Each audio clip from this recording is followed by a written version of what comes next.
Segunda mesa de lo que es la presentación de la guía para la prevención de riesgos laborales en la construcción de puentes.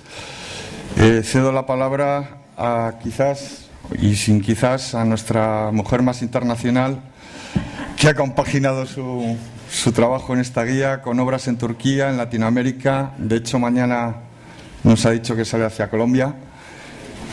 Nos prometió fotos espectaculares que no nos ha enseñado y que igual no las enseña todas.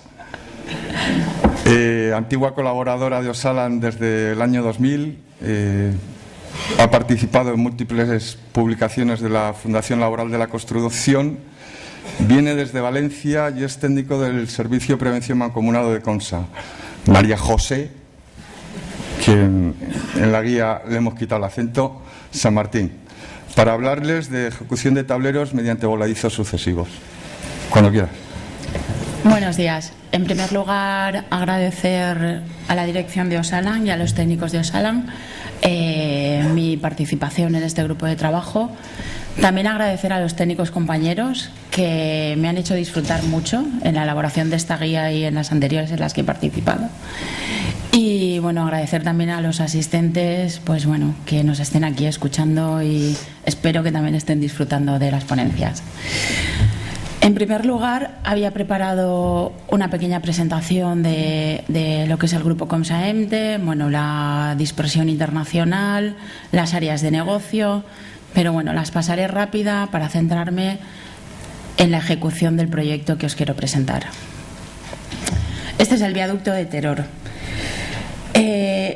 Veremos el proceso constructivo en la ejecución de este viaducto que está sobre el barranco de Teror, en la isla de Gran Canaria.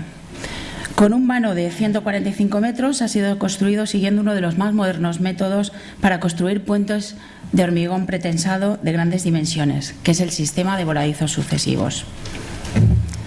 Este viaducto sirve de cruce de la carretera por el barranco y está destinado a constituir la puerta de acceso a uno de los territorios municipales más bellos de la isla, por lo que había cierta preocupación con el entorno y con el impacto del puente sobre el barranco. La grandeza del paisaje y las dimensiones del valle pues determinaron la necesidad de disponer de una estructura provista de una gran diafanidad. Por ello se dispuso un vano de 145 metros de luz, apropiado para cruzar el valle sin la existencia de apoyos intermedios. Dada la elevada altura del viaducto sobre el fondo del barranco, había como unos 60 metros hasta el fondo del barranco en su parte más profunda, y considerando provocar el menor impacto sobre un entorno protegido, se descartó la ejecución de estructuras timbradas. Por tanto, la metodología fue la de los voladizos. La ejecución del viaducto en lo referente al carro de dovelas en voladizo presentó unas características que le hicieron singular en su ejecución. El avance previsto para cada dovela, por ejemplo, superó ampliamente la longitud máxima estándar en este tipo de obras, que suele ser de unos 4,5 metros, alcanzándose los 6 metros de hormigonado por cada movimiento. Esta circunstancia ocasionó dos problemas inmediatos. No existencia en el mercado de un diseño de carro capaz de soportar dicho avance y, tras el diseño del nuevo carro, dado que la longitud de anclaje hacia el lado contrario del avance no alcanzaba tan solo a la dovela precedente, sino a la antepenúltima dovela hormigonada, supuso una dificultad extrema llevada al caso de la dovela cero, que es la dovela que arranca de la pila, en la cual hubo que compatibilizar los dos carros de avance sobre una longitud de tablero ejecutada de 13 metros. Ahora lo veremos con detalle. Una problemática añadida a la ejecución de la estructura consistió en la inserción de los tirantes a través de las alas del tablero.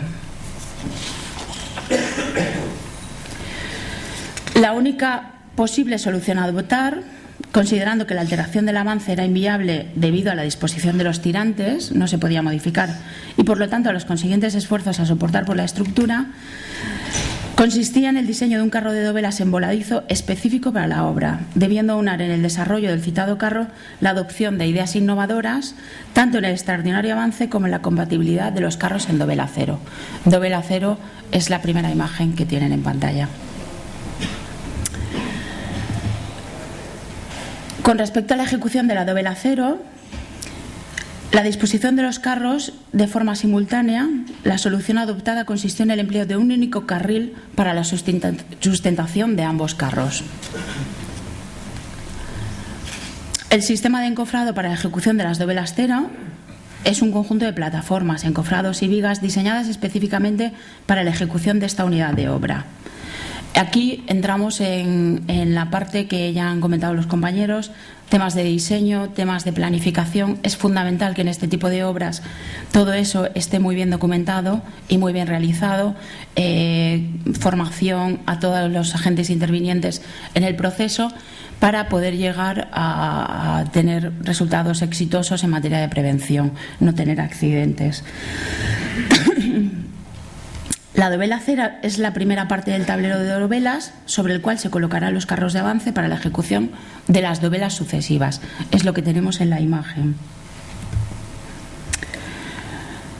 La obra consta de 2 dovelas Cero, una por cada pila, y todas se ejecutan de la misma manera. De hecho, el material de una dovela de una pila, o sea, de dovela Cero de la pila 1, se reutiliza para la dovela 2, con los pequeños ajustes de diseño y que puede haber.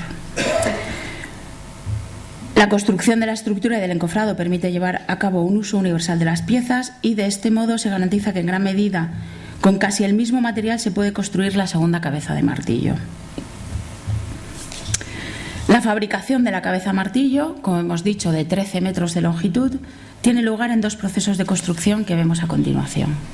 Por una parte, realización de la pila nube hasta la sección hormigonado, el punto 6.2, bueno, el puntero, ¿vale? Aquí. Realización de la placa base 6.3, que está entre las 2 secciones 6.2, realización del ciclo de la pila 6.4 y realización del grupo transversal 6.5. El segundo proceso de construcción es la construcción superior, parte del carro de la dovela Cero. Aquí veremos con detalle más a continuación la realización de la placa base de la parte 2, la realización de los hastiales y la realización del tablero, incluido el banco de pretensado.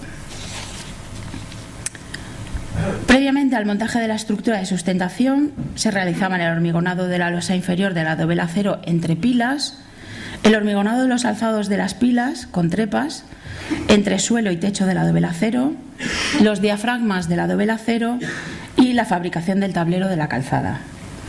Todas las piezas se suministran en piezas sueltas y se montan en obra con el mayor tamaño posible. Pero aquí tenemos limitaciones.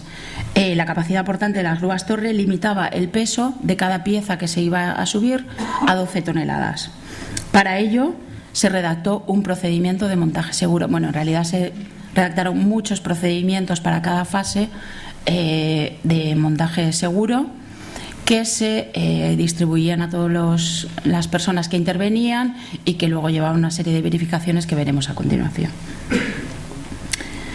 Para el montaje y desmontaje se suministraban útiles como la horquilla de sustentación. El premontaje se dividía en 2 grupos de construcción. La construcción portante, que es la parte azul, la construcción portante, y luego el encofrado.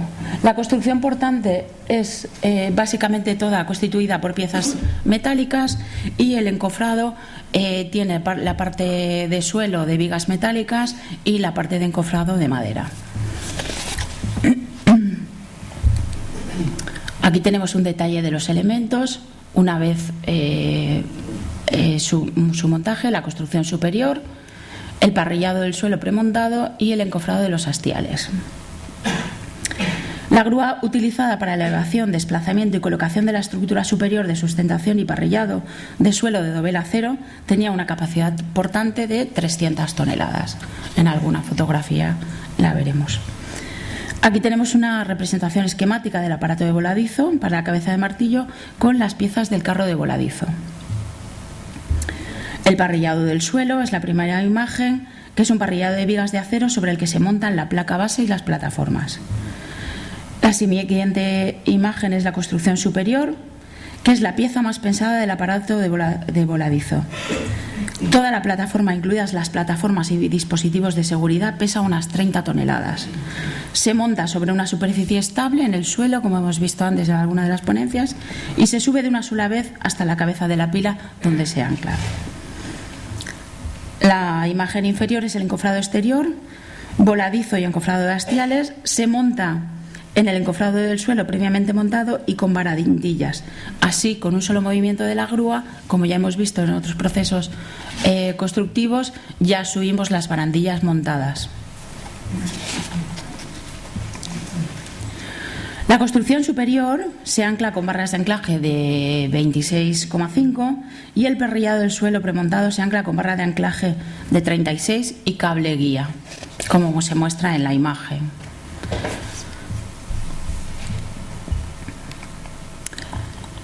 En el proceso de hormigonado, aquí tenemos las distintas fases. Es obligatorio respetar siempre el orden de hormigonado. También hay que tener en cuenta las deformaciones sufridas por el conjunto durante el proceso de hormigonado y es necesario hacer los correspondientes ajustes en los encofrados, teniendo en cuenta la sobrecarga que le vamos a dar. El hormigonado del suelo. Respetaremos obligatoriamente la altura de hormigonado para garantizar el suficiente recubrimiento para el siguiente paso de hormigonado. Lo tenemos aquí. Y el hormigonado de paredes laterales hay que montar previamente las paredes laterales y hay que tener en cuenta obligatoriamente la máxima diferencia de altura, que es de 1 metro, y la velocidad de ascenso cuando estamos hormigonando las paredes, para no descompensar la pieza. Perdón. El hormigonado de techo, la sección E2, se hace el montaje del encofrado hasta las paredes laterales, se hace el montaje del tape del encofrado y encofrado lateral y se hormigona el techo. Luego, la siguiente fase es el hormigonado entre paredes transversales, se monta el encofrado para el techo entre paredes transversales y se hormigona el techo entre las paredes transversales. En esta última fase tenemos el hormigonado del techo de la sección E1. Montaje del encofrado de las paredes laterales, montaje de encofrado de techo, montaje de tape encofrado y encofrado lateral y hormigonado del techo. Una vez hormigonado, lo que procede es el desmontaje. Objetivos. Teníamos dos objetivos claramente menor número de movimientos posibles en la bajada de las piezas y minimizar el trabajo para adaptar los elementos a la siguiente cabeza de martillo. Hemos dicho que lo utilizábamos en la pila 1 y luego lo trasladábamos a la pila 2. Todos los elementos y todas las piezas están numeradas y únicamente debe modificarse en los cantes de unión con la pila. Para esto se utilizaba la horquilla que hemos visto anteriormente y el aparato de voladizo se desmonta en grupos constructivos. También hay que tener en cuenta, por lo que ha comentado también Fernando, por el tema de accesos, que estos grupos constructivos no podían ser de más de 4 por 12 metros para permitir su transporte hasta la pila 2.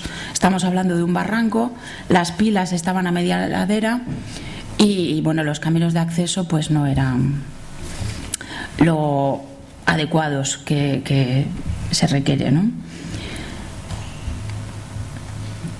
En el desmontaje, pues bueno, tenemos la retirada del parrillado del suelo, incluido el encofrado montado, la pared más el voladizo.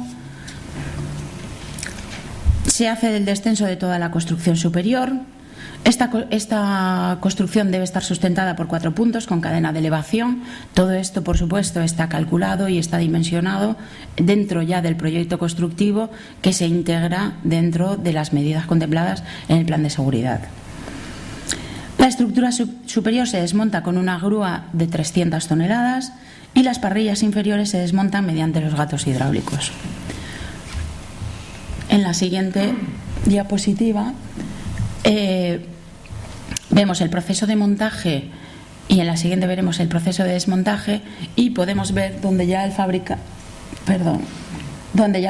contempla cosas que no debemos hacer, ¿vale? Eso es si no se ve muy bien, es un señor tachado.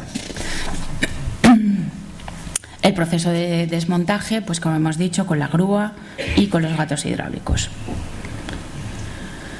Para la ejecución del tablero Pues con respecto a la ejecución de las dovelas de 6 metros de longitud que estaban proyectadas, resulta evidente el incremento de esfuerzos transmitidos a la dovela precedente. Ello supone que se necesita una mayor superficie de apoyo sobre la citada dovela y, por lo tanto, una mayor longitud de carril portante, del entramado superior, de sustentación en voladizo, que además deberá incluir anclajes suplementarios.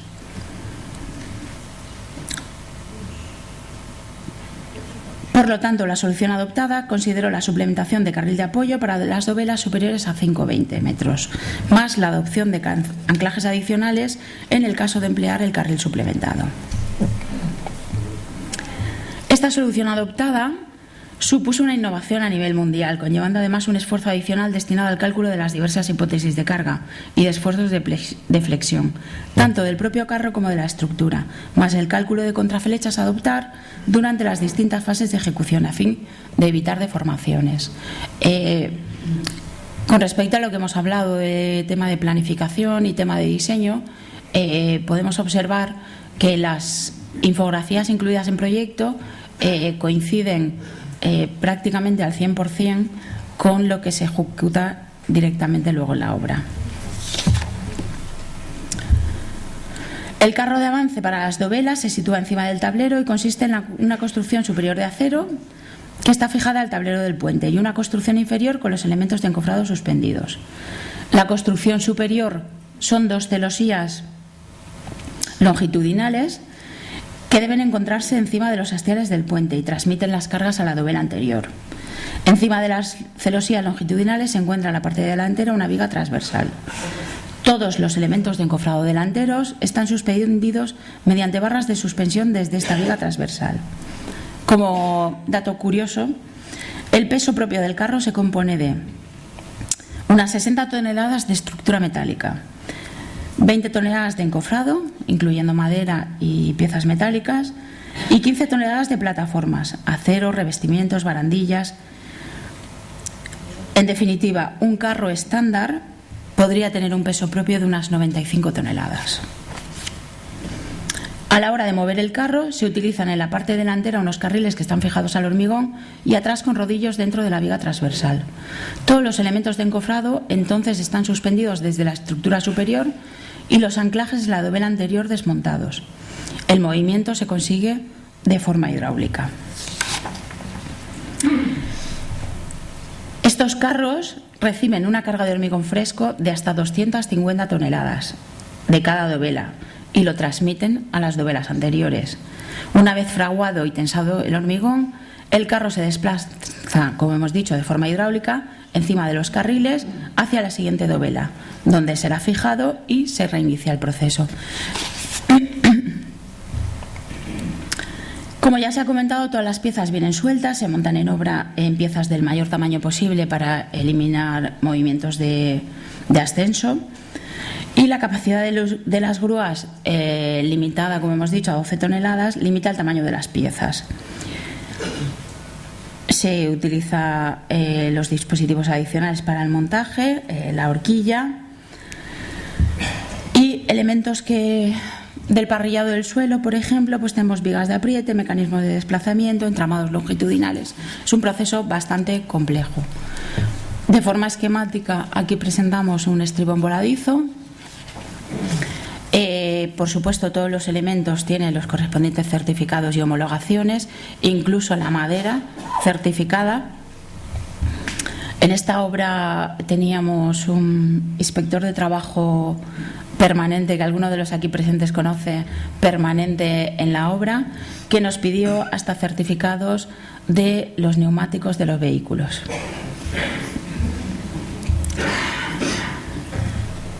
Aquí tenemos los carriles de rodadura. El carro debe estar siempre horizontal en el sentido transversal y en su caso tienen prolongaciones cuando hablamos del caso de las dovelas de 6 metros, ¿vale? La otra imagen es el encofrado de la losa superior. Montaje sobre la cabeza de martillo. Bueno, la construcción de esta estructura y del encofrado permite el uso universal de las piezas, como hemos dicho, y la construcción superior se monta sobre el tablero ya ejecutado Y el parrillado del suelo tiene dos situaciones de suspensión: el estado de hormigonado y el estado de desplazamiento. Aquí tenemos una imagen del parrillado del suelo. El encofrado exterior. El proceso, como digo, es muy complejo y bueno, hay mucha documentación, con lo cual paso esquemas. Luego veremos el proceso en dibujos, incluso en fotografías, para que se hagan una idea de el encofrado interior, con todas las piezas, los sistemas hidráulicos, etcétera. Y aquí tenemos la totalidad del conjunto. El proceso de hormigonado es por el orden de numeración que se indica en la imagen. Primero la placa base, después los hastiales, después los voladizos. Desde el hastial hacia afuera se marca el sentido de hormigonado. Es fundamental que se respete ese sentido. El 4 es la losa superior desde el hastial hacia el interior. Y también hay que respetar las alturas de hormigonado y las alturas de las dos partes a la vez. El carro de avance inicialmente está montado en la cabeza de martillo y todos los elementos de encofrado están enganchados. Esta situación también se corresponde exactamente con la situación después del desplazamiento. Está montado, se ejecuta, se desplaza, se vuelve a anclar y es un proceso sucesivo. Aquí tenemos otro detalle del desplazamiento y aquí diagramas de operaciones y movimientos de toda la ejecución del viaducto, en todas las fases, con la colocación de tirantes. Cuando en la dovela que coincidía con un tirante se hacía un encofrado especial para alojar el tirante, y en las que no, pues se hacía un encofrado perdido para tapar ese hueco. Estas son las distintas fases y cómo va creciendo el viaducto. Como ya he comentado antes y como también hemos visto en la presentación de JJ, bueno, todo este proceso requiere, además de una verificación constante y continua en cada fase del proyecto. Estos checklists se documentan ineludiblemente. He traído uno en blanco, pero bueno, los tenemos todos documentados. También hacemos las cosas bien, JJ. Se contemplan todos los aspectos y todas las verificaciones de todas las piezas, de todos los ensamblajes, de todos los movimientos.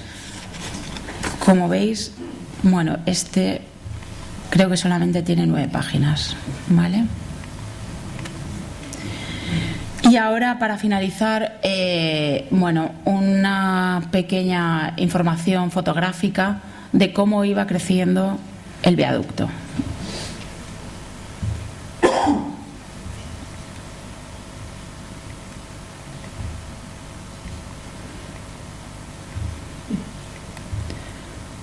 Ese ya es el desmontaje del carro y ya finalizamos con la prueba de carga. Bueno, en esta obra no tuvimos ningún accidente grave.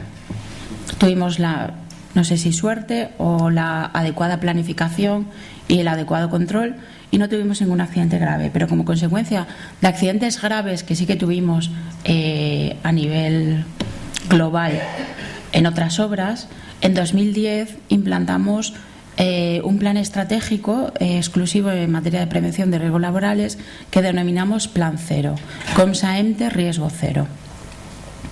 Este plan estaba enfocado en 5 grandes líneas de actuación.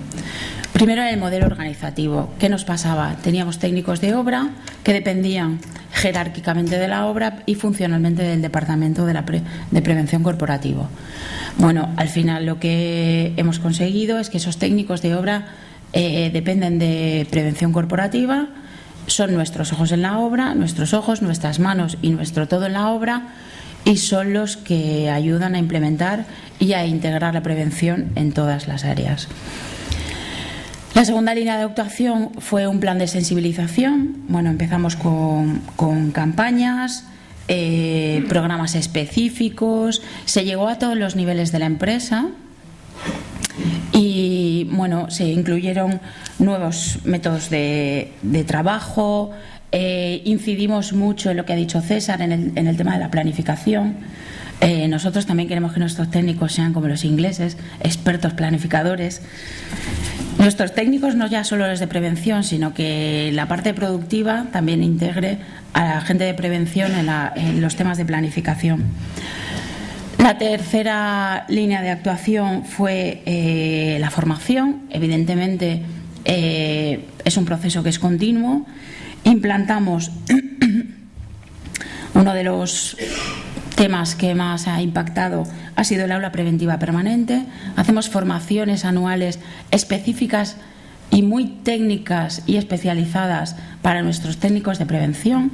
El mes que viene tenemos, con la colaboración de técnicos del Instituto Nacional de Seguridad e Higiene del Trabajo, una sobre maquinaria y equipos de trabajo para todos nuestros técnicos. La cuarta línea de actuación era el marco legal.